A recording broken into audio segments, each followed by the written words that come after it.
हमारे प्रिय नायक सुभाष चंद्र बोस, जो अत्यधिक देशभक्त थे, एक भारतीय राष्ट्रवादी थे।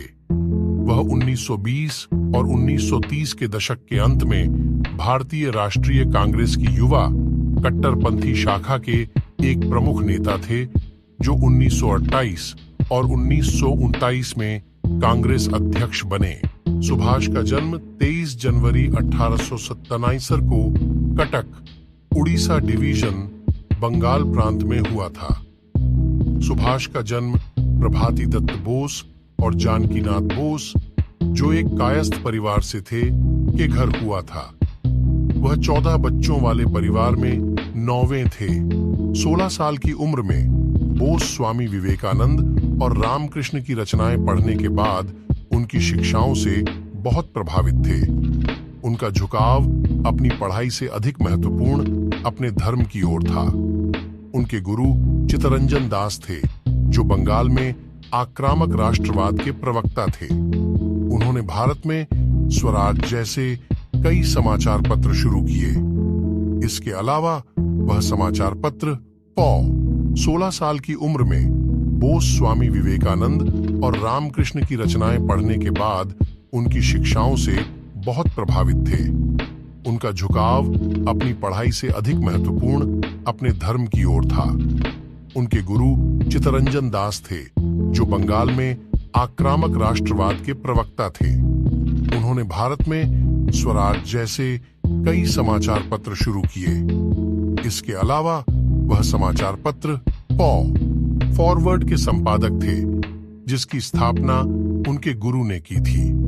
बोस ने जापानियों के सहयोग से भारतीय राष्ट्रीय सेना (INA) को पुनर्जीवित किया, जिसमें ब्रिटिश भारतीय सेना के भारतीय सैनिक शामिल थे, जिन्हें सिंगापुर की लड़ाई में पकड़ लिया गया था।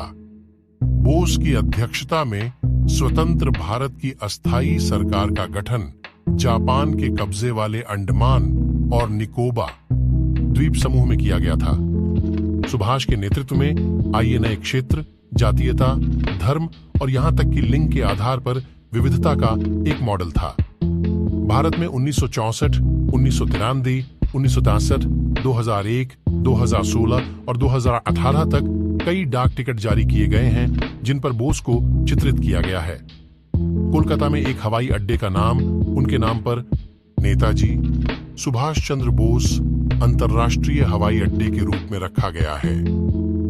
नेताजी सुभाष चंद्र बोस द्वीप, पूर्व में रोस द्वीप और भारत में कई अन्य संस्थानों का नाम उनके नाम पर रखा गया है। नेताजी सुभाष चंद्र बोस की मृत्यु कई लोगों के लिए आश्चर्य की बात थी, क्योंकि यह पूरी तरह से अप्रत्याशित थी। उनकी मृत्यु 18 अगस्त 1942 को जापानी शासित फॉर्मोसा, अब ताइवान में, उनके अतिभारित जापानी विमान के दुर्घटनाग्रस्त होने के बाद 3rd डिग्री जलने से हुई थी। नेताजी में अद्भुत करिश्मा और जुनून था, जिसने उन्हें लोगों के बीच एक सच्चा राष्ट्र नायक बना दिया। वह जय हिंद, तुम मुझे खून दो, मैं तुम्हें आजादी जैसे प्रसिद्ध भारतीय नारे बनाने के लिए जिम्मेदार थे।